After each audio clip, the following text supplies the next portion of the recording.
今回は現代のミニ四駆の鉄板 MS フレキを作ります。ご存知、毎年発売されているタミヤ公式ガイドブックの超速ガイド、2024、2025年版、2021、2022年版、2020、2021年版、この3冊で紹介されていた MS フレキの作成ガイド、その全てを織り込んで公式 MS フレキを作っていきます。超戦闘力の現代ミニ四駆の代表的改造、それを一緒に作っていきましょう。ピンポーン。本動画は高画質でお楽しみいただけます。画質の設定を変更してみてね。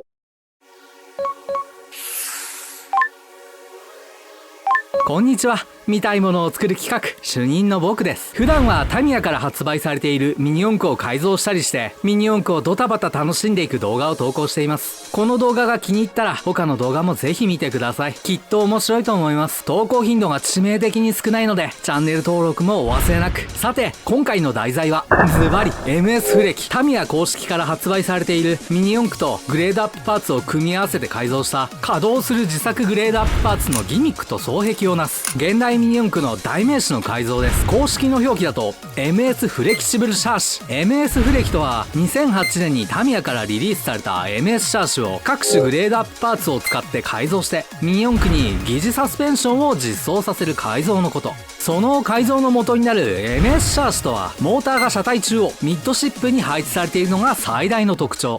このモーターの両軸にピニオンギアがあって従来のプロペラシャフト方式とは違って前後のタイヤに直接動力を与えるというダイレクトドライブ方式が採用されています。車体がフロントユニット、センターユニット、リアユニットの3つから構成されている3分割構造になってます。他のシャーシと一線を画す画期的な設計がされているシャーシです。この MS フレキの改造が登場してから現在に至るまでタミヤが主催しているタミヤミニ四駆公認競技会ジャパンカップクラス最高位のチャンピオンズのメンバー使用マシンの 95% 以上が MS シャーシであるという事実一つでこの改造の凄さの一端が分かります。バンク、スロープが多用される立体コースが主流の昨今において MS 歴の戦闘力たるや変わるものなしという感じです。このすごい改造の MS 歴に難点があるとしたらたった一つ、高すぎる作成難易度です。まあ難しい、初心者お断りのレベルです。むしろ初心者でこれに挑戦する人は猛者でしょう。もともと複雑な3分割構造になっている MS シャーシをさらに大胆に切り込み各種工具を駆使して改造する。正直そう聞くとうわ難しそうという感情が先に立ちます。僕もそうでした。2008年リリースの MS シャーシ以降 S2 シャーシ、AR シャーシ、MA シャーシ、FMA シャーシ、VZ シャーシと各種様々で魅力的なシャーシとマシンが登場しました。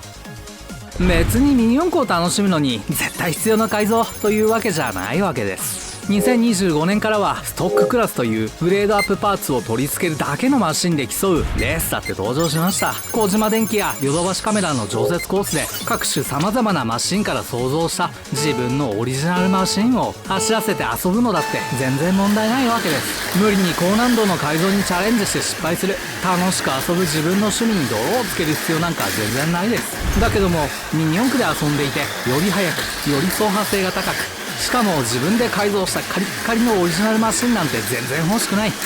なわけないでしょ。それめっちゃ欲しい。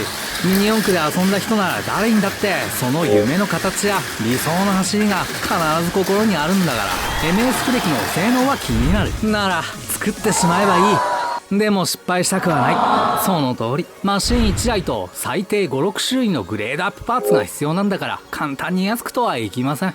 だからここで実現が高い方法を考えた時、公式が紹介する改造方法であればうまくいかない？この毎年発売されているタミヤ公式ガイドブックの超速ガイドで MS フレキの改造が取り扱われていることがあります。2024、2025年版、2021、2022年版、2020、2021年版には MS フレキの改造方法が載っている。つまり公式 MS フレキ、それならこれをまるっと利用して作ったらいけるのでは？しかも3冊も見比べて改造するなんてめんどくさい真似はしないで、この3冊の24、25版、2人22版、20、21版のやり方をギュギュッと1本にまとめればいけない？それが今回の公式 MS フレキ完全作成マニュアルというわけです。今から僕が実際に作りながら解説します。一緒に作ってもよし、動画を参考に MS フレキに挑戦するもよし、もう MS フレキがある人も新しいひらめきの糧にするもよし、ということで実行こそが全てを解決します。公式 MS フレキの改造に挑戦します。これから公式ガイドブック、超速ガイドのこの3冊をもとに公式 MS フレキを作ります。この3冊を比べて一番僕にとって流れが分かりやすかった2人22版を改造方法の主軸にします。ぶっちゃけ3冊読んで比べたら、実は公式の扱う MS フレキの改造方法に関しては3冊とも大差はありません。まあそりゃそうだなと思うし、作り方がバラバラなら出来上がるものも同じとは言えないもんね。逆に言うと細かいテクニックとか解説とかはいっぱいあったので、それを最大限取り込みつつ一つ一つやります。公式 MS フレキ完全作成マニュアルは作成の情報を分かりやすくして全部出していきます。それじゃあざっくりとした MS フレキ作成の流れを追います。 Step 0 Item and Tools。 ステップ0、アイテムと工具の紹介。超速ガイド3冊で紹介されていた準備するアイテムと工具を紹介します。 MS シャーシミニ四駆1台、ミニ四駆ビスセット A2 セット、2mm ロックナット、スーパー X シャーシ FRP リアローラーステー2セット、 HG スライドダンパーグリースセット、弾丸用スプリングセット、樽型、黒4銀4。次に工具、クラフトノコ、ニッパー、ヤスリセット、タミヤテープとマスキングテープ、 6.0mm、 5.5mm、 1.8mm ドリル、モデリングドリルチャック、ピンバイスドリル、デザインナイフ、ボックスドライバー、プラスドライバー。工具に関しては 1.8mm ドリルなんかは結局メンテナンスとか本当にガチめで苦労します。最低限とかこれだけは必要とか言いません。全部必要です。ご存知の通り MS フレキの改造は初心者お断りの高難易度改造です。僕は全部準備した上で今回 MS フレキを作りました。そこから得られたノウハウや情報も混ぜて開示していきます。あなたがこれから MS フレキを作るならこれを全部見た上で判断してください。Step 1 Center Unit Cut。 ステップ1、センターユニットのカット。まずセンターユニットをこのラインに沿ってクラフトノコでカット。センターユニット A、センターユニット B、センターユニット C を作ります。 Step 2 Prepare Flexible Front。 ステップ2、フレキフロントの準備。フロントユニットをこのラインに沿ってクラフトノコでカットします。カット部分をヤスリで調整して 6.0mm ドリルでスプリングを配置する穴を開けてセンターユニット A と合体させてフレキフロントを作ります。Step 3 Prepare Flexible Rear。 ステップ3、フレキリアの準備。リアユニットをこのラインに沿ってクラフトノコでカットします。カット部分をヤスリで調整して 6.0mm ドリルでスプリングを配置する穴を開けてセンターユニット C と合体させてフレキリアを作ります。 Step 4 Prepare Flexible Center。 ステップ4、フレキセンターの準備。ステップ1でカットしたセンターユニット B をこのラインに沿ってカット。カット部分をヤスリで調整してスプリングを配置する支柱をデザインナイフで加工してフレキセンターを作ります。 Step 5 Creep Down Stopper。 ステップ5、ダウンストッパーの作成。スーパー X シャーシ FRP リアローラーステーをこのラインに沿ってカット。ヤスリなどで加工してダウンストッパーを2枚作ります。 Step 6 Assembly MS Flexible。 ステップ6、MS フレキの組み立て。ステップ2からステップ5で作成したフレキフロント、フレキセンター、フレキリア、ダウンストッパーを使って MS フレキを組み立てます。この部分にスプリングを配置してさらにビスとロックナットでフレキセンターにダウンストッパーを固定。この時 MS シャーシの必要なパーツを組み込みます。これで MS フレキが完成します。Step 7 MS Flexible Settings。 ステップ7、MS フレキのセッティング。カット調整した部分を HG スライドダンパーグリースセットでグリースアップします。それから MS フレキの作動チェックをします。このステップ0からステップ7までが超速ガイド3冊に共通する公式 MS フレキ改造の流れになります。これでそんな感じと流れがわかるだけで十分です。これで作れちゃう人はもう作ってます。大丈夫。これから3冊分の公式ガイドで説明されていた全ての項目を一つ一つ詳しく細かく丁寧に実際にやっていきます。一緒にやっていけば MS フレキが作れるように解説していきます。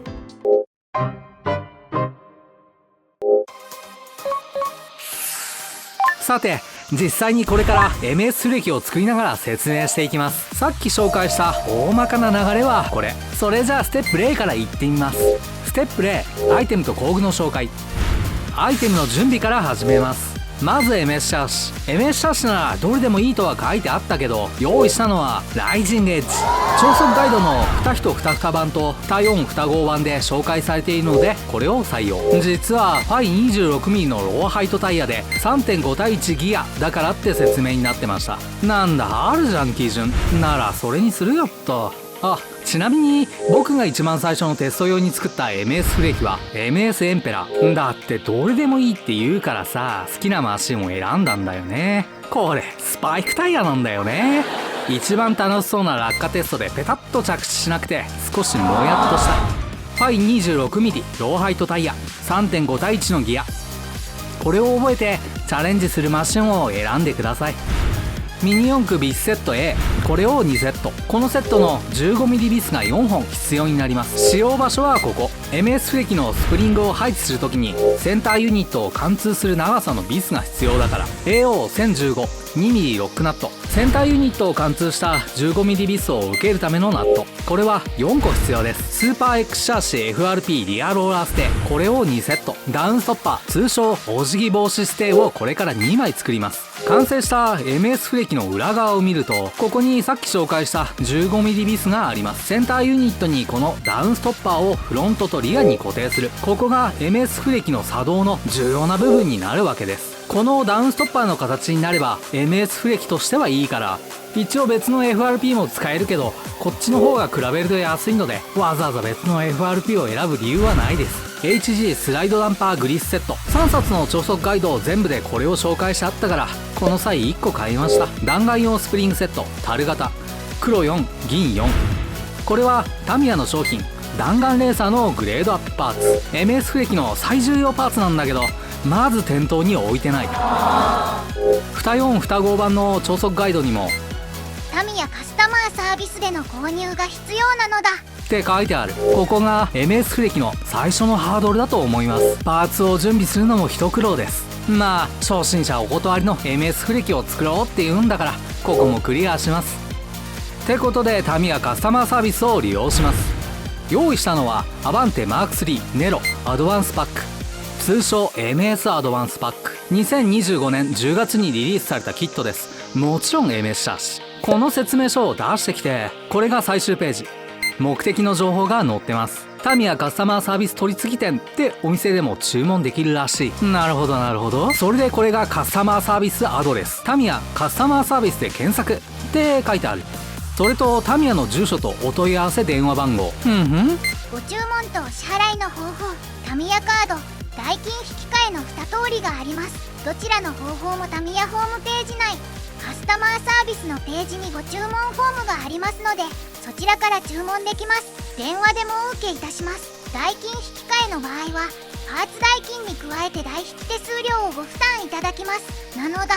なるほど。これで情報が出揃いました。どうやらルートは3つ。1つ目タミヤカスタマーサービス取り次ぎ店での注文。2つ目はネット注文カスタマーサービスのアドレスで注文フォームでの注文。3つ目はカスタマーサービス係への電話による問い合わせ。この中から自分に合った方法でやってみることを勧めます。僕は2つ目ネット注文で代金引き換えのコースへ行きます。まずタミヤカスタマーサービスを Google 検索。ここが送料手数料の説明。OK ですよっと。注文フォームのページはどこかな。あったここだ。必須項目を入力していくっと。注文フォームは超速ガイドの2 4 2号版をまるっと使わせてもらう。弾丸用スプリングセット樽型黒4銀4 1。ミニ四駆ビスセット A2 AO1015 2mm ロックナット10個セット1。スーパー X シャーシー FRP リアローラーステ2。注文時の入力内容を概要欄に載せとくからコピペして使ってください。合計1496円に送料330円と。じゃあ発注ポチッとな。よし、注文完了。受付完了メールも届いた。Complete. なんだ簡単じゃん。ビビって損してたわ。ネット社会万歳。ほい、届いた。完璧。これは楽だった。いい滑り出したね。あ、それと届いたパーツを使って MS フレキを作るんですが、ライジンエッジのシャーシは黒だから説明するときに目立たないことがありました。超わかりやすい説明を目指している僕としては都合が悪いので、さっき説明書を使った MS アドバンスパックのシャーシを説明の補足用に使います。これのシャーシやパーツが赤や白なので、比較や注目点なんかで説明のために別の色が出てきます。本来のライジングエッジのシャーシやパーツは黒です。それを踏まえて見てください。さて、アイテムの準備と紹介が終わったので、今度は工具です。薄刃クラフトの厚さ 0.25mm の薄刃がポイント。 MS フレキのシャーシのカットの強い味方。モデラーズニッパーアルファ、ホワイト。ニッパーで精度が必要な作業は少ないけれど、僕はこれ1個あればずっと使えるヤスリセット。ベーシックヤスリセット細めダブルカット。何かとお世話になってるヤスリ。タミヤテープとマスキングテープ。超速ガイドはタミヤテープでガイドラインを作ってるけど、シャーシが黒いと見にくかったりするので、黄色のマスキングテープも使いました。 6.0mm、5.5mm、1.8mm のドリル刃。作成で使用するドリルの刃。 MS フレキの重要部スプリングの支えを作るときに 6.0mm、5.5mm を使います。 1.8mm はセンターユニットにダウンストッパーをつける部分に使用します。ここに 15mm ビスを貫通させるため穴を拡張します。メンテナンスも含めこれをしないとビスをつけるときに苦労します。3種類も必要と思うかもしれませんが、この 1.8mm のドリル刃はアルトミニ四駆の改造には便利だから強くおすすめしておきます。モデリングドリルチャック、ピンバイスドリル。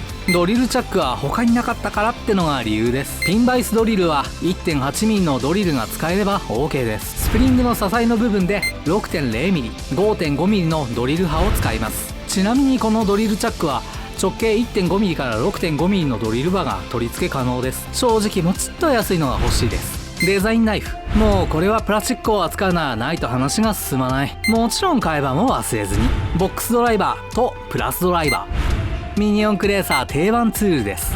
以上が準備する工具です。結構数があるし、割とお高いものも多いです。これらの工具を別に持ってる人は適宜入れ替えていいと思います。僕はヤスリは相変わらず100均のヤスリを使って粗く削って仕上げはタミヤツールを使っています。さっきも言ったけど最低限とかこれだけ必要とか言いません。 MS フレキの改造はほぼ初心者お断りの高難易度改造なので、この動画を見て MS フレキに挑戦したいと思ったなら全部見た上で判断して工具を選んでください。改造は自己責任だけど、それから得られた経験値や上がった実力は全部自分のものです。準備は整いました。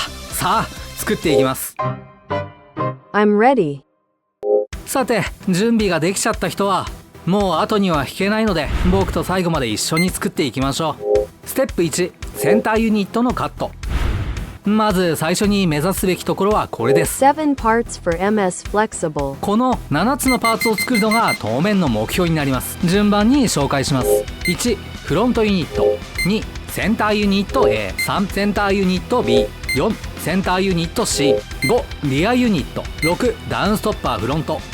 7、ダウンストッパーリア。この7つのパーツの1、2を組み合わせてフレキフロント。3、6、7を組み合わせてフレキセンター。4、5を組み合わせてフレキリアと動画内で故障します。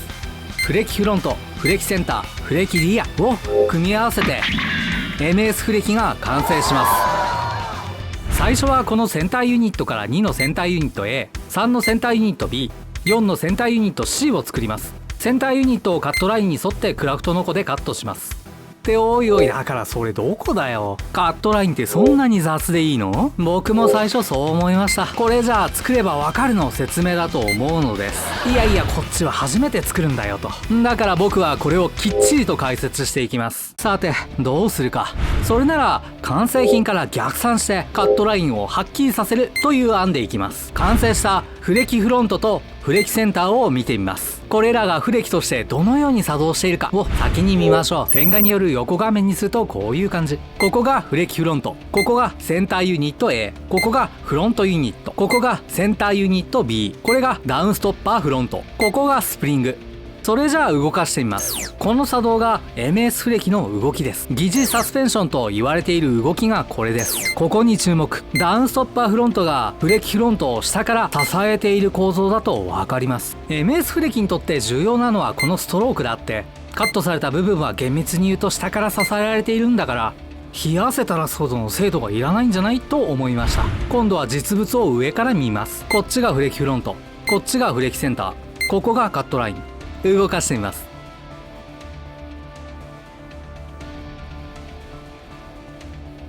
次はモーターカバーとバッテリーカバーを取って動かしてみます。どうやらここが目的のカットラインになるわけです。切るべき線が少しイメージできたと思います。さらに2のセンターユニット A を外して動かしてみます。なんだこれってカバーじゃねえか。その通り、センターユニット A の半円の部分はドライブシャフトが下を通る形をしているけど、実際はハトメ軸受けがあるからドライブシャフトに干渉しません。合成の面で残っていた方が気分がいいくらいに考えます。おいおい、じゃあ結局どうやって切ればいいんだよ。そう、どこを切るかの明示、それが問題です。センターユニットと完成品を比べてみます。ここに注目してください。そう、ごっそりないわけです。この部分は後でカットしたりヤスリで削る部分、つまりいらない部分だからカット時に考えなくていいわけです。しつこく前からも確認します。ない部分をよく見てください。つまり横から見るとこの垂直線で切れば後でヤスリ等で調整できるわけです。上から見るとこのように一本の線が見えてきます。この角になっている線を目標に真下に垂直に切りたいのです。ここにモーターカバーがかぶさる出っ張りがあります。ここは後でこのようにヤスリなどできれいにします。ここもいらないのです。基準はこの角の線、それをこうやって延長する。これがカットラインです。上からもう一度、基準はここ、それを延長する。面倒なのはこの左右2つの出っ張り、正直めっちゃ邪魔です。これがクラフトノコがスムーズに動くのを邪魔します。それと横から確認するとここが斜めになっているからクラフトノコのガイドとしては使えません。垂直にこう切りたいのです。もう一度、基準はこの角の線、それを延長したラインが目指すべきカットライン。気をつけるのはここをノコギリのガイドにしないこと。垂直を心がけてください。この下も斜めなのが辛いとこですね。さあ切るべき線の明示ができました。センターユニットをカットしていきましょう。画面で使っているシャーシの固定台は両面テープとかまぼこの板です。しっかりとセンターユニットを固定します。 Ready? 垂直にと念じつつクラフトノコをカットラインに当てて1回引く。できた。線つけただけだって。いや正直な僕の感想だけど、この切るべき線が見えたらもう勝ちなんですよ。後のカットはただの作業です。一応説明を追加します。クラフトノコの説明はこうです。1回だけ手前に引いて1決めの溝をつける。そこから力を入れすぎないように垂直と引くを意識してカットする。スッと1回溝をつける。ギコギコするです。それじゃあ溝もついたしカットしていきます。ノコギリは構造上引いた時に切れるので引くことを意識してください。今カットしているセンターユニットの上側はデコボコが多いので、実は工作としてはとても難しいんです。垂直を意識して力を入れすぎないように引く。これを繰り返します。ちなみに日本以外のノコギリは押す時に力を入れるみたい。垂直に切れるとこうやって斜めの部分のおまけがしっかりついてきます。さすが厚さ 0.25mm の薄葉クラフトノコ。この精度には思わず感動しちゃう。これが約束された勝利への道筋。これで2のセンターユニット A を切り出しました。次は4のセンターユニット C を切り出します。さっきと同じように完成品を見ます。センターユニット C とリアユニットが合体してできたフレキリア。これの作動を見ます。これがセンターユニット B、フレキリア。これがセンターユニット C、これがリアユニット。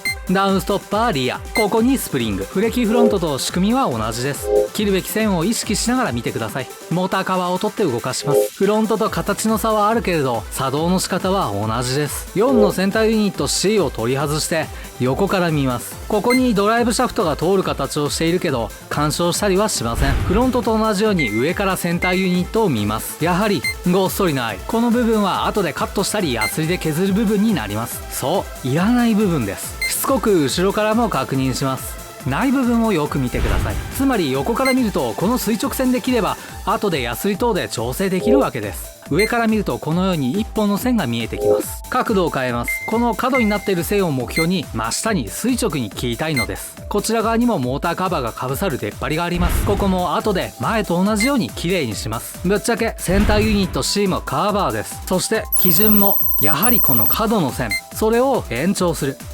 上からもう一度基準はここ、それを延長する。面倒なのはやっぱりこの左右2つの出っ張り。カットするときクラフトノコがガタガタします。横から確認するとやっぱりここが斜めになってるからクラフトノコのガイドとしては使えません。垂直にこう切りたいのです。状況はフロントとほぼ一緒です。基準はこの角の線、それを延長したラインが目指すべきカットライン。気をつけるのはここをノコギリのガイドにしないこと。垂直を心がけてください。やはり下も斜めなのが辛いですね。さあ切るべき線の明示ができました。もう一度センターユニットをカットしていきましょう。センターユニットをしっかり固定する。さっきと同じ1回だけ手前に引いて1決めの溝をつける。そこから力を入れすぎないように垂直と引くを意識してカットする。スッと1回引いて溝をつける。右ギコギコするです。切れた。よし、ありがとうクラフトノコ。これでセンターユニットから2のセンターユニット A、 3のセンターユニット B、 4のセンターユニット C が切り出せた。感想としてここまでが完成に向かっての一番大きな山だと思ってます。理由は簡単。こうなったらもう後に退けないから。もう進むしかないわけで一緒に完成まで頑張っていきましょう。ステップ2、フレキフロントの準備。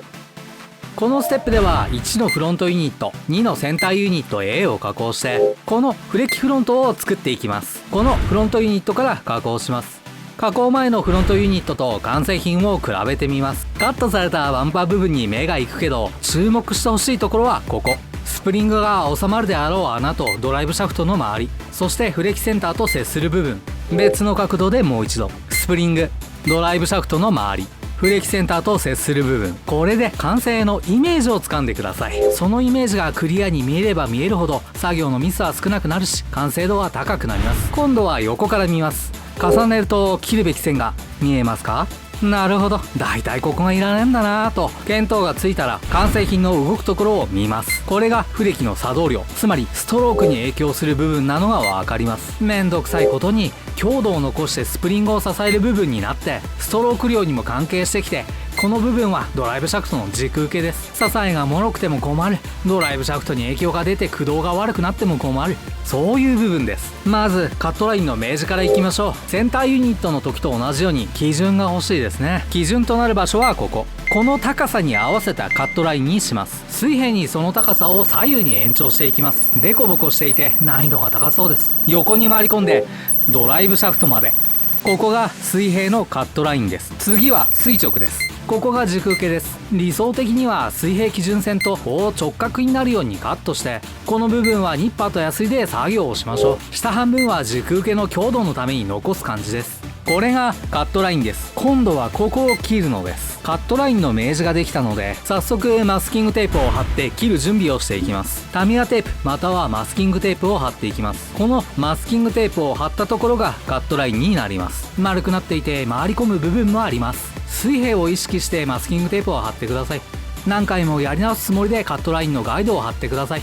後でヤスリ等で調整もしますが、最初にうまくカットできた方が後々楽です。これで水平と垂直のガイドラインが貼れました。ではカットしていきますが、さてどうするか。気持ち的にはこのように水平にクラフトノコを入れて一発でカットしたい。その気持ちはわかる。たとえ完璧に水平にクラフトノコを入れたとしてもこのドライブシャフトの軸受けまで切ってしまいそう。理想的には水平にノコを入れてある程度までカットしたら、こうノコを片側ずつ切っていきたい。見ての通りクラフトノコはシャーシに比べて結構大きい。取り回しに限界がある。ある程度までカットしたらニッパーやデザインナイフでカットするしかない。あとはヤスリで調整。カットの仕方はそれでいいとして、この円形が邪魔ですね。奇跡的に垂直水平をぴったり合流するようにカットする？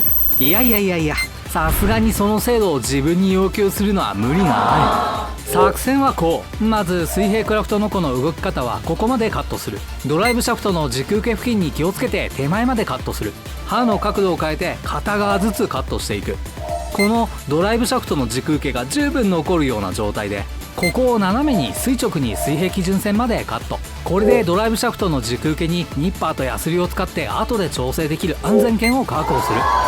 これなら失敗の確率をぐっと減らせます。どこをどこまでカットするのかのイメージとガイドラインが大切です。それを踏まえて今回はよっこいしょ、フロントユニットをバンパー側を下にして固定します。それではいよいよ作業していきます。ガイドラインを使って1回クラフトノコを引きます。切る溝ができたら水平を意識してカットする。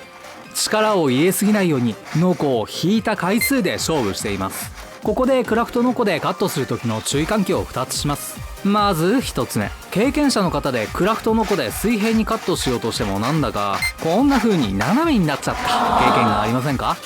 クラフトノコを当てた時に水平なのにカット後に確認するとなんだか斜めになっている。これの原因はクラフトノコを握った分だけずれてるからなんです。こうやって水平に置いてクラフトノコを握りしめると指の分だけノコの位置が上にずれます。これで水平にカットしようと気をつけても指の分だけノコの位置が上昇して目指す点に向かってカットすると斜めになるわけです。これの解決策は適当な台座を使用すること。次に2つ目、クラフトノコを斜めにしたり狭い空間で動かします。そうすると勢いでクラフトノコの反対側がゴツゴツと内側に傷をつけることがあります。細かい加工のお釣りが出るのです。これを防止するために内側にクラフトノコが動く反対側にマスキングテープを貼って傷がつかないようにします。これでシャーシ内側がズタズタにならないようになります。クラフトノコに関する注意喚起2つでした。ガイドラインを確認しながらカットしすぎない。フロントユニットが水平になるように固定し直します。クラフトノコを斜めにしてさっき説明した安全圏の水平基準線前までカットしていきます。ここでフロントユニット加工のおさらいをしときます。1、水平にガイドテープを貼る。2、垂直のガイドテープを貼る。水平と垂直が直角になるように貼ってください。3、水平にクラフトノコでカットする。4、クラフトノコを傾けて片側ずつ刃を進める。カットしすぎない。5、斜め2箇所垂直にクラフトノコを使ってカット。6、大きい部分を取り除く。7、残った安全圏をニッパーとヤスリを使って調整。フロントユニットは特に MS フレキの精度に直結します。丁寧に時間をかけて作業するのをおすすめします。ちなみにクラフトノコの厚さは 0.25mm。その厚さも考えてカットするのもいいと思います。上級者の工作精度は多分それ以下のスケールですが、ヤスリで調整して結果が同じになるなら水平にカットする方に集中してください。クラフトノコの大きさに対してフロントユニットは小さいので固定する方向をよく考えてください。今度は垂直方向もカットしていきます。やはり力を入れすぎないように回数で勝負しています。切りすぎないように安全圏を確認しつつ作業します。切りすぎたら合成や耐久にも大きな影響が出ます。4倍速でしかも編集してもかなり時間がかかっているのがわかると思います。うまく切れなくて多少破片がビロンビロンしててもニッパーでカットしたり後で修正すればいいんです。引くことを意識して力を入れすぎない。回数で勝負しましょう。1回でしかも効率的にうまくやろうとかは全て捨てます。今作っているのは MS フレキなんですから4倍速編集込みでこれだけかかってます。焦らず力まず作業してください。これでやっと半分が切れました。理想的には後でヤスリで調整した時にこの部分が真っ平らな水平面になると最高ですね。完成品はこんな感じです。さて次はこの部分、完成品を裏側から見ます。ここはフレキが動作する時に干渉する部分になります。センターユニットの金具を下からカバーしている出っ張りです。それとこの T の文字、この部分はギアが当たることがあるのでカットします。実は僕はあんまりニッパーでカットしたくないのでニッパーを対応しません。さっきのフロントユニットの時も垂直のところはニッパーでよくねと思った人もいると思います。そこでニッパーを使うにあたり僕と共通の認識を持ってもらいたいので実演します。聞いてほしいことは、ニッパーはプラスチックを引きちぎっているです。ここにプラスチックのランナーがあります。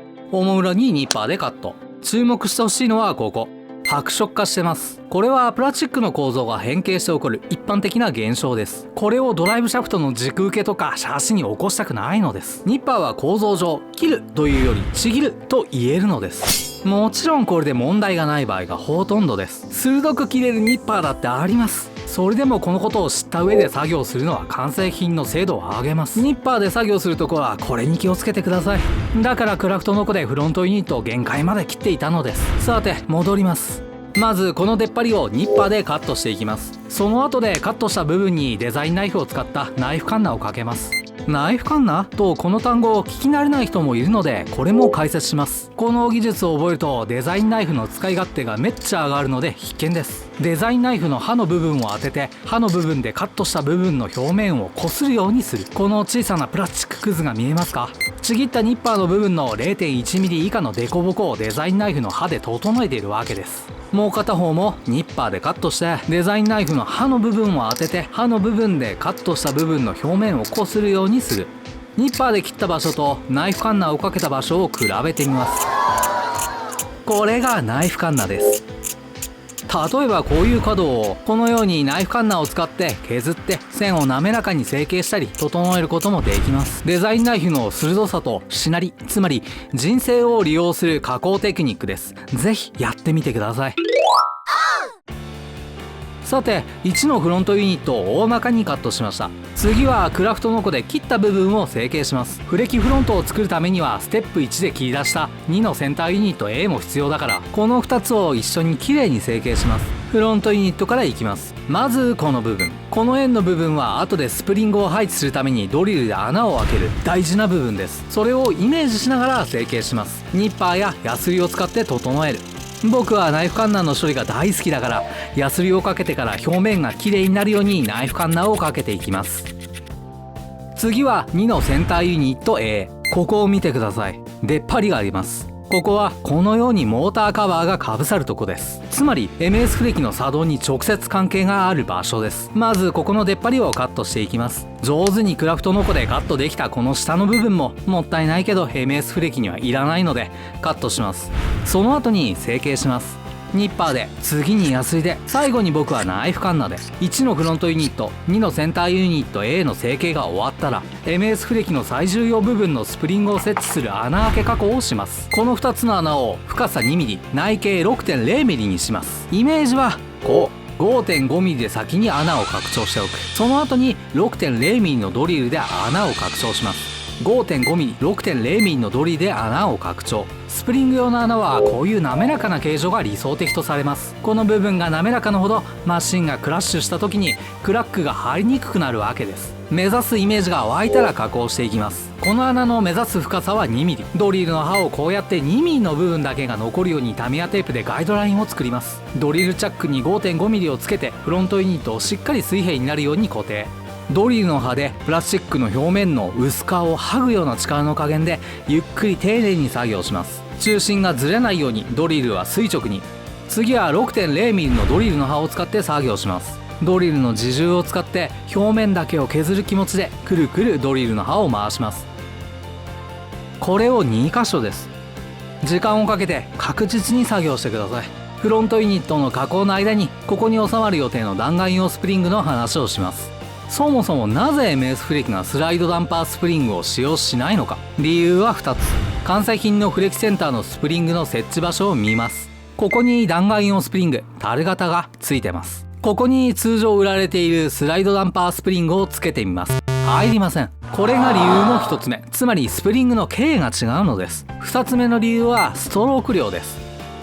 弾丸用スプリングとスライドダンパースプリングに上から力をかけます。この差が理由の2つ目です。弾丸用スプリングはスプリング自体が重なりやすい形になっているからスライドダンパースプリングよりも多く縮みます。つまり MS フレキのストローク量で大きな差が出ます。以上の理由で弾丸用スプリングが必要になるというわけです。さて穴開け加工も終了です。弾丸用スプリングを置いてみます。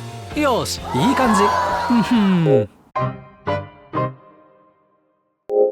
これまでにセンターユニットをカットして2のセンターユニット A、 3のセンターユニット B、 4のセンターユニット C を切り出しました。1のフロントユニットを加工して2のセンターユニット A と一緒に成形しました。1と2でフレキフロントができます。ステップ3、フレキリアの準備。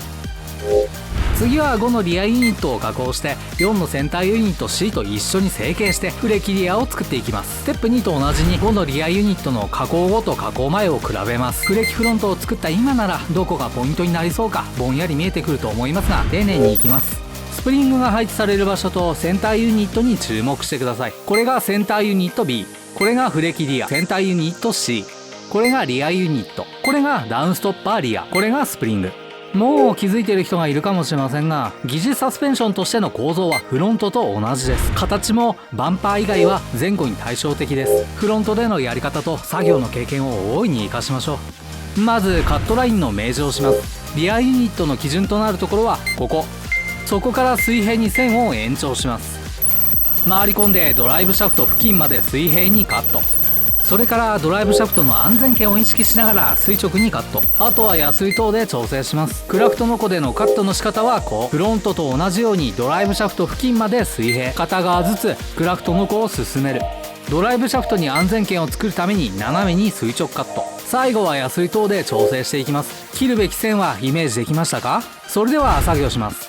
1、水平にガイドテープを貼る。2、垂直にガイドテープを貼る。ドライブシャフトの軸受けに注意。3、水平面のカット。やはり切りにくいのでリアユニットを立ててカットしてます。1回引いて溝をつけてギコギコする。4、2箇所垂直にカット。これも切りすぎない。5、クラフトノコを斜めにして水平方向を広げていく。逆側もギコギコ。6、大きい破片を取り除く。7、安全圏を調整する。フロントユニットよりうまく切れてます。これからこの部分をニッパーとヤスリとデザインナイフで成形します。 T の文字とこの出っ張り。出っ張りはフロントと同じターミナルのカバーですね。フレキの作動にはいりません。ここもナイフカンナーをかけておきます。水平を意識しながらヤスリをかけます。ドライブシャフト軸受けは残す。水平の確認。よし。ドライブシャフト軸受けは残ってる。よし、いい感じです。次はリアのスプリング用の穴開け加工をします。フロントと同じ2種類のドリルで穴を拡張。最後に滑らかなカーブに成形する。基本のイメージはこれ。深さ 2mm、 内径 6mm です。ドリル刃はタミヤテープで 2mm に制限する。動かし方は削ぐようゆっくり、円状に均等な壁を作るイメージで 6.0mm にドリル刃を変えて薄皮を剥ぐように整える。ドリル刃の重さくらいの力がかかるようにナイフカンナのイメージで刃が表面を薄く削いでいくイメージでくるくると回す。両方の穴開け加工も終わったんで弾丸用のスプリングを置いてみます。よし、こちらもいい感じです。次にステップ1で切り出した4のセンターユニット C の成形をします。フレキフロントの時と同じにここに出っ張りがあります。モーターカバーをかぶせるとこうフレキの作動をイメージしつつこの部分をニッパーとヤスリとデザインナイフで成形します。うまく切れてるここもフロントと同じでいらないのでカット。よし。さてあともう一仕事です。フロントユニットのフロントバンパーとリアユニットのリアバンパーをクラフトノコでカットします。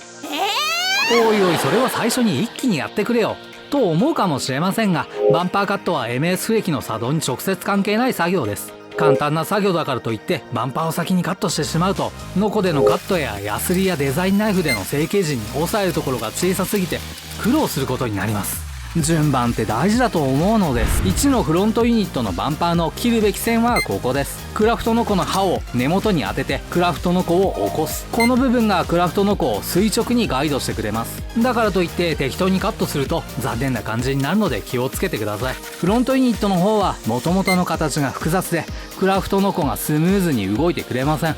次はリアバンパーです。リアバンパーの切るべき線はここです。クラフトノコの刃を根元に当ててクラフトノコを起こす。この部分がクラフトノコが垂直になるガイドをしてくれます。だからといって適当にやるとやっぱり残念な感じになるのでイメージ通りにカットできるかこれで練習してください。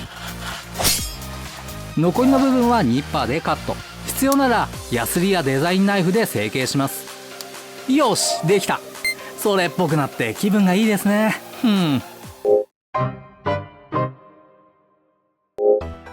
1のフロントユニット、2のセンターユニット A、4のセンターユニット C、5のリアユニットの準備が終わりました。これから1、2はフレキフロントになり、4、5はフレキリアになります。次はステップ1で切り出した3のセンターユニット B を加工してフレキセンターを作ります。ステップ4、フレキセンターの準備。切り出した3のセンターユニット B を見ます。加工するのはここ、フロント側とリア側です。まず前から見ます。フレキの構造上重要なのはこの辺りです。ここに注目しつつ、完成品はこう。次は横から見ます。ギアの収まる部分をカットしていくことになります。このカットした部分が MS フレキのストロークに影響しそうだなとか思った人、正解です。それでは加工するにあたって基準を探します。ここに注目してください。ここに 3mm ほどの四角形があります。これが基準になります。これをフロント側の基準とするならリア側も見ます。もちろん四角形があります。これらをカットの基準にしていきます。フロント側のカットラインの明示をしましょう。ここが基準の四角形。ここから水平にガイドラインを延長。水平のカットラインはこれでいきます。垂直はどうするか。ここはとても形が複雑です。横から見てこれをイメージ画像に置き換える。基準になる四角は裏側のこの辺りにあります。ここにフレキの可動を邪魔しそうな角があります。理想的に垂直のカットラインはこの角を含めてごっそりカットしたい。だけどここには重要な支柱がある。ここはスプリングをつける場所なので絶対に傷をつけたくない。つまりイメージ的には水平垂直のカットラインはこう。とりあえず基準線は分かったのでガイドラインを貼り付けます。基準をもとに水平と垂直にガイドラインを貼りました。これでカットラインの明示はできました。あとは作業です。重要な支柱が邪魔で水平にも垂直にも一気にカットはできません。ニッパーでバチンと落とすにはこのラインは長すぎます。説明したようにニッパーはプラスチックをちぎっているのでニッパーの刃を越える長めの線をカットしようとすると歪んだり白色化してしまいます。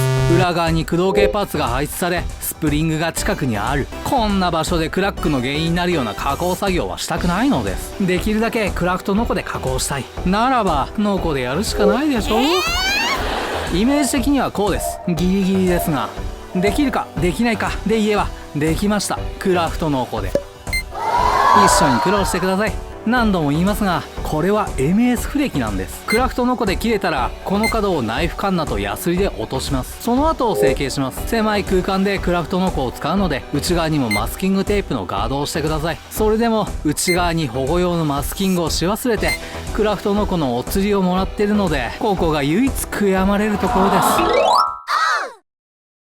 次はリア側もカットします。先ほど確認した基準の四角形はここ。フロントと同じに角もあります。カットラインも同じように基準から水平垂直に伸ばしていきます。大事なところをマスキングテープでガードしてから作業に入ります。内側にもマスキングテープのガードをお忘れなく。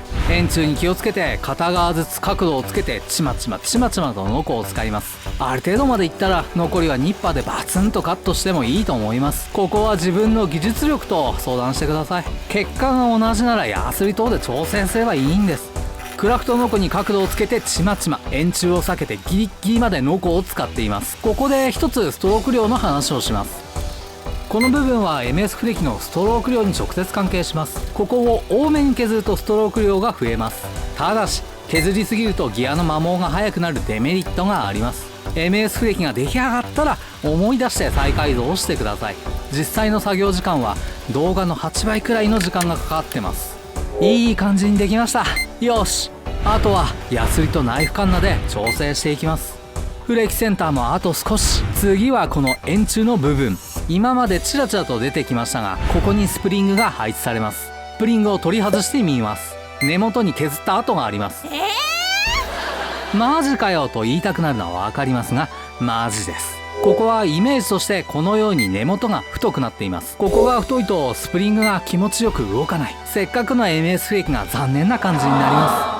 3冊の公式ガイドブックではスプリングを配置してみて支柱の部分を削って調整としか書いてません。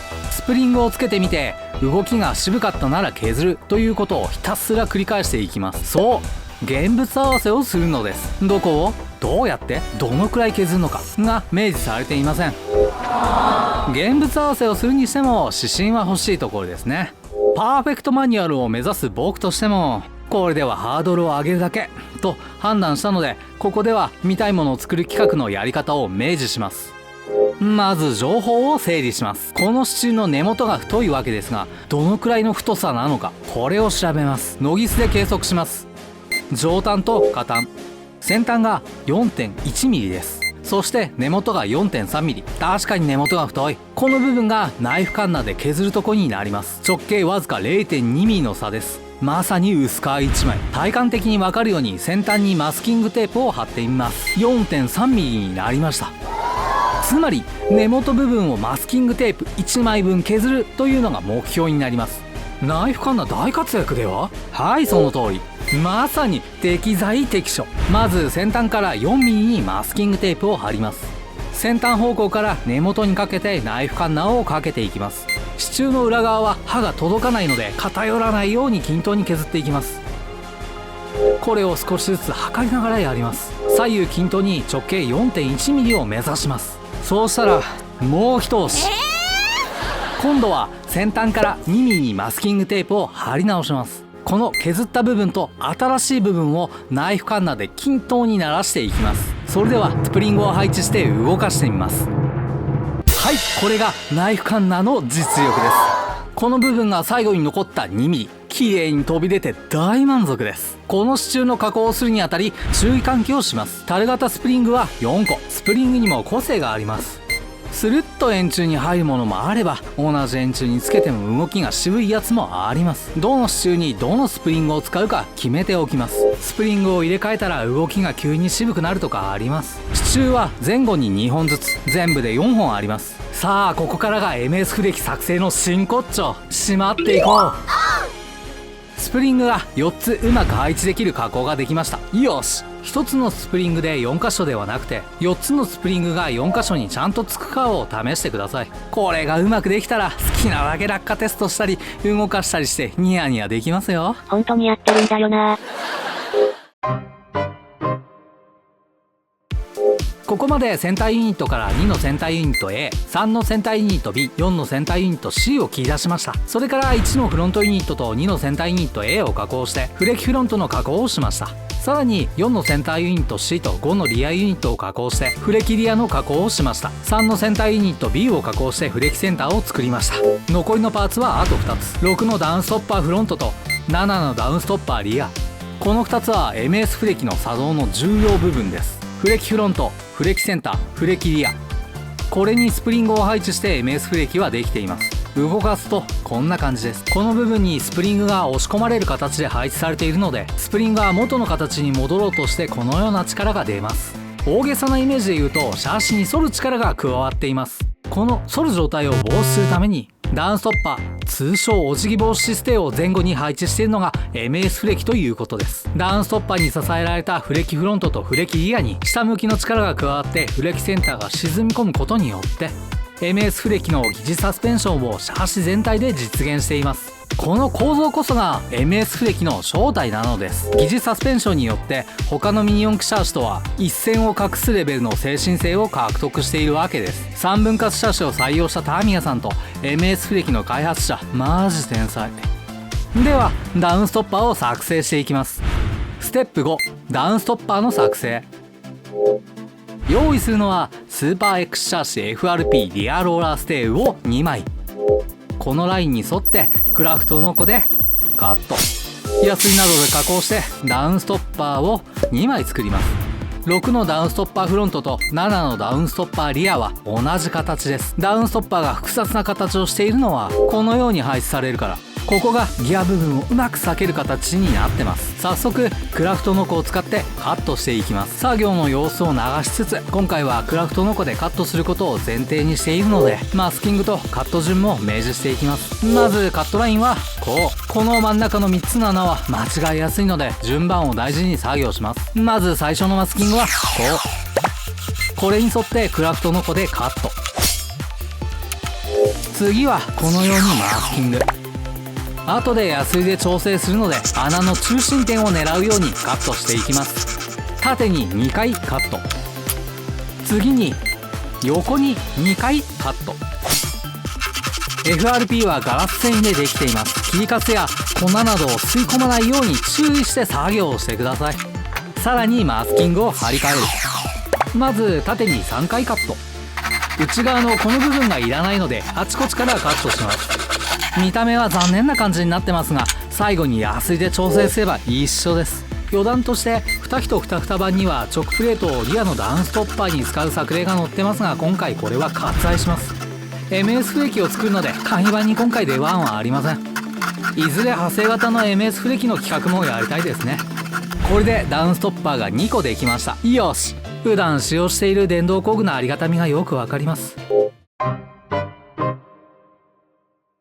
これで重要なパーツは揃いました。ここまでが全部準備だと思うと MS フレキの改造難易度が初心者お断りなのも納得です。それでもあと少しです。最後まで頑張ります。次の流れはこう、ステップ2からステップ5で作成したフレキフロント、フレキリア、フレキセンター、ダウンストッパー7つのパーツを使って MS フレキを組み立てます。ステップ6、 MS フレキの組み立て。それではやっていきます。各フレキパーツに説明書を見ながらミニ四駆としてのパーツを組み込んでいきます。ギアやドライブシャフト、モーター、ターミナルやスイッチ、そしてタイヤ。見た目はそれっぽくなってきました。最後はフレキセンターの支柱にスプリングを配置して 15mm ビスとロックナットを使い、フレキセンターにダウンストッパーでフレキフロントとフレキリアを固定します。最終合体する前にメンテナンスに関わる大事な作業をします。この4点にスプリングを配置します。この真ん中に開いている穴がダウンストッパーを固定するビス穴になります。ここに 15mm のビスを使います。しかしこの穴はもともと 15mm ビスが楽々つくようになっていません。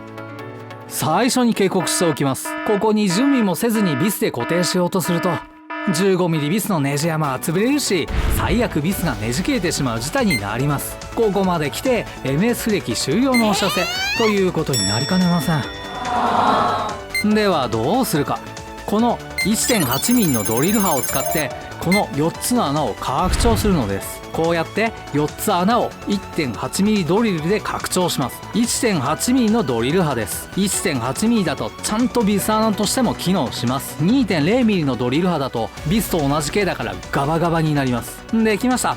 よし、ではやっと最終合体です。センターユニットにスプリングを配置、フレキフロントから合体させていきます。スプリングがフレキフロントの穴にうまく収まるようにします。うまくフレキフロントを押さえつつダウンストッパーフロントを配置して 15mm ビスを締めていきます。これを2箇所スルスルとビスが入っていきます。繰り返しますが、本当に 1.8mm のドリル刃で穴を拡張していないとこのビスで各フレキのパーツをつける作業が地獄になります。本当に 1.8mm のドリル刃で穴を拡張してからこの作業をしてください。先々でマシンのメンテナンスとかもします。ここの穴は 1.8mm で拡張してください。2本ビスを最後まで締めてダウンストッパーでフレキフロントが固定できたら裏返します。ロックナットを締めます。フレキフロントを合体させるときに注意が一つあります。ビスが突き出るからこのバッテリーカバーがロックナットを締めるときに干渉します。 15mm ビスをつけた後だとバッテリーカバーがつけられません。ボックスドライバーを使うときバッテリーカバーに干渉するからビスを緩めたりしながら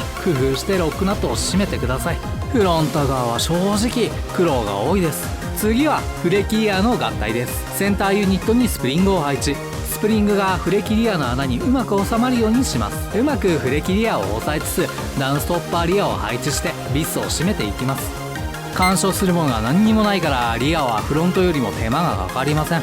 これで MS フレキができました。よし、ありがとうございます。早速グリグリしてみます。動く、こいつ動くぞ。スルスル動く。うっひょー最高。 MS シャーシと FRP ステイを改造し、この基本の7パーツを作り出し、樽型スプリング、15mm ビス、ロックナットを組み込んで無事に基本的な公式 MS フレキができました。万歳。よし。さて MS フレキの動きが渋い人もうまくできてグリグリが楽しい人も最後まで聞いてください。ステップ 7MS フレキのセッティング。これから MS フレキの調整をします。 MS フレキの戦闘力を上げるためにスムーズにフレキが作動するように追加加工します。その調整と確認、グリスアップの話です。フロントとリアのフレキの作動がスムーズで問題ない人がまず確認することは、1、四輪の設置。これを確認します。平らな場所に MS フレキを置いて、ちゃんとタイヤが4輪設置しているかを確認します。4輪が設置していないなら、ビスの締め方のバランスが悪いか、シャシが歪んでいます。または加工が完成していなくて引っかかっている場合もあります。1がクリアできたら次は2、MS フレキがスムーズに動いているかです。切るべきところを切って削るべきところを削ったなら MS フレキはちゃんと作動します。動くのだけれども上げ下げする時に引っかかったり、動きが渋いと感じる人は MS フレキがスムーズになるポイントがあります。それを紹介するので参考にして削ったりして追加加工をしてください。まずセンターユニット A とセンターユニット C のモーターカバーがかぶさる部分。モーターカバーがかぶさるのだから出っ張りがあれば引っかかります。横から見るとモーターカバーは前後に斜めになっています。フレキが動くとき、フレキフロントとフレキリアがここに当たるのです。フレキフロントまたはフレキリアでの出っ張りをヤスリで削ってみてください。あれ、それならモーターカバーの方も削ればよくね。その通り。削りすぎるとガタの原因になるので、追加加工する場合は慎重にしてください。せっかくの MS フレキが走る前に台無しになるのだけはやめてください。次のポイントもモーターカバーです。カットした線上にモーターカバーがあります。ここを少し削るだけで動きが良くなります。もちろんリア側もです。ここも削りすぎには十分注意してください。次は MS フレキを裏返してフロントとフレキセンターの接合部分です。この部分も削って調整すると MS フレキの動きが良くなります。リア側も同様に作動を確認しつつ削ります。ただしここはフレキの接合部分です。削りすぎると走行時のガタの原因になる危険性があるので注意してください。調整できるところはまだあります。スプリングを配置した円柱のユニット側、ここです。ここはフレキフロントとフレキリアの支柱が直に触れる穴です。ヤスリを使って少しだけ、本当に少しだけ穴を広げてもいいです。ただしこれらの追加加工は削りすぎには注意してください。シャーシのガタつきの原因になります。せっかく作った MS フレキが走る前に残念な感じになる。これだけはやめてください。労力をかけたあなたのマシンです。大切にしてください。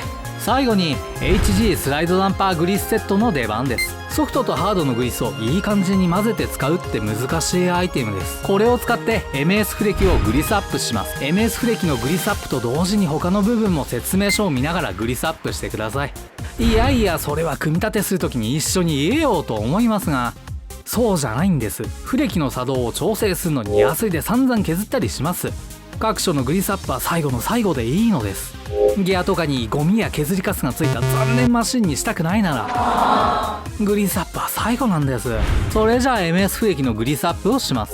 フレキセンターの切断面、フロント側とリア側の両方です。フレキフロントとフレキリアの切断面と接合面、溢れていろいろなところを汚してしまうのは正直かっこよくないです。究極的にグリスアップ部分はグリスを塗らなくてもスムーズに動くように目の細かいヤスリを使ってツルッツルに仕上げるのも手段の一つです。最後にスプリングは交換もできます。コースに合わせて銀と黒を使い分けてください。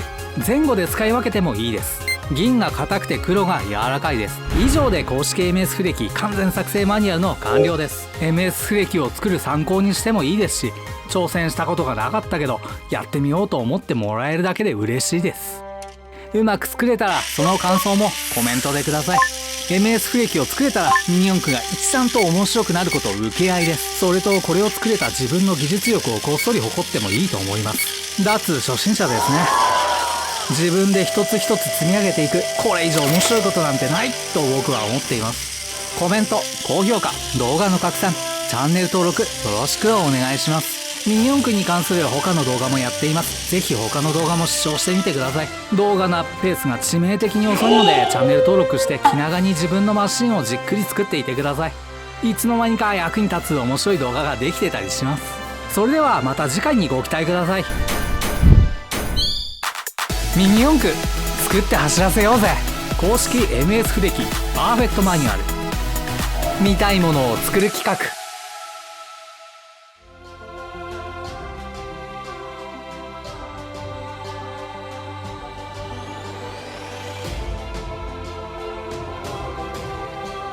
ご視聴ありがとうございました。